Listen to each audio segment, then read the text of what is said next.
Ene Peygamber Huda aleyhisselam cengi Tebuk'a gitmeli ol ya. Rum'un padişahına karşı bir memleket bilen uğraşmana var yalla. Bir küçücük şehir. Bolan atada bir 7 bin 10 bin nefer edafi adam de. Şundan gitmeli Tebuk'a diye. Tebuk. Medine'ye gidip gelirler bir yerin bir kuruna soram da Medine'ye girmeken yadığıllı diye. Taplı ya da Tebuk yadığıllı diye. Ne kadar? 700 kilometre. Yani 2 tane Tehran yala. O da buradan kullarlıca mahşeyin ne o? Dokabillerin üstüne minip de var ama o elleneme halavatın çayçıp halavatın dat. O zırdat yok. Şol kızgınına, şol ısıda Müslüman doğan çıkıp gitmeli. Peygamber Huda aleyhisselam 3 taraf tagazaya kömek ettiptir. Bir taraf tagaza etiye yetenak.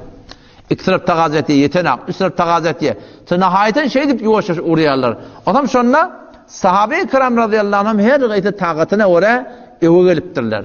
Sıddık radıyallahu anh imanına oraya, imanın taqatına oraya öyünne neme bolsa yığınaptır dedi.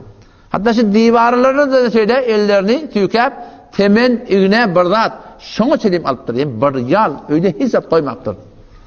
O kime has? O Sıddık'a has yani.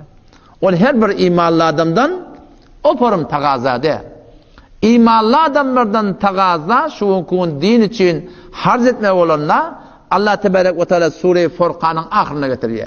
Ve ibadur rahman, Rahman'ın bendeleri ve ibadur rahmanillezine yemşûne alel ardı havna, yerin yüzünde yürüyorlarına Rahman'ın bendeleri, Allah'ın bendeleri tekebbür ve yürümeyeler. Vellezine izâ enfekû, Rahman'ın bendeleri ol bir insanları ki erkeklerden helilerden izâ enfekû ol vakti ki harz ederlerine Allah'ın yoluna lem yusrifu israf etmeyenler ve lem yaqturu beterde kısmeyenler ve kâne beyne zâlike kavâmâ mu'tedel oluyorlar. Mu'tedel orta miyana Allah'ın yolunu harz etmek gerek. Bir de hakikaten Sıddık'ın derecesini yetsen sermaye bilen kavat berde gavarağa.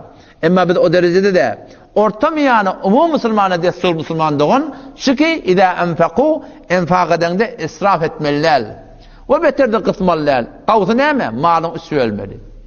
Malın üç ölmeklik gerek. Bir, öz denan oğlun uşak şihanıvadana halal edirmeklik ulukan vazife. İkilerden bir bölükte sen şu şoğlun ma, işin ma, deramadın ma, şunu östürmekten inşallah Teala. Sermaye guzari edilmez şoğluna. O bir hissede neyme? Allah Teala'nın yoluna harz etmeklik Müslümandır. Yani umumen kıyınadık da bizim Türkmençilik Müslümançılığımızda şu an tamam şey, taş çevrekteki sermayedar oğulları biz görüyorsa umumen bay, tacir, angri bari zindigiler boluğulu enkebuti. Müyün ki alak boluğulu. Müy geliptir men öyümün böğürne, öymeyen ki. Bağımı demeyen ki, divar demeyen ki, etekdeki yer demeyen ki. Geliptir men öyümün böğürne, kelep koruptur. Adam kefelek düşüyor. Mın daşına bırak doluyor. Anırdan sinek düşüyor, mına da doluyor. Çiğbin düşüyor, mına da doluyor. Bir denemey, bir yılın sene ne kadar yiyecek o? İyata bir kefelek yer. Ama şu dol anırdan geleni dolap beti. Hi ahırda da ne emet ya? Öyün öyeti bir vatta yağda aptır. Onu öyde sürüştürmer hava, sürüştürün kalk göver ya. Möyde gitti hem mi Yunan'da gitti Müslümanlar? Şakala şam olma diyorlar sonra. Bizim şu an durmuş yaşayışımız umum sermayedar insanlar aynı şifor Müslüman doğun.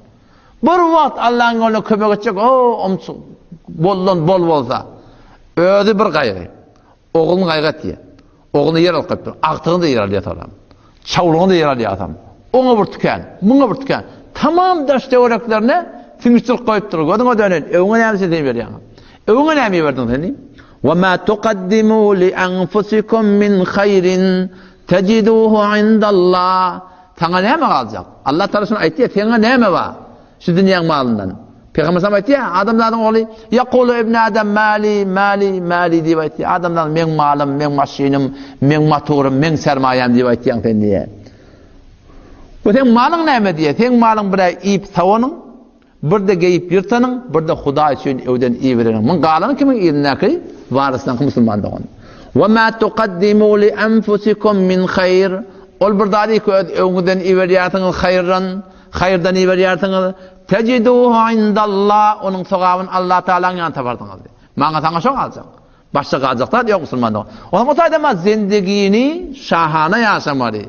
Öz günün sonunda harz etmek gerek. Ve öz sermayandan malını, ticaretini ötürmek, fikir etmek gerek.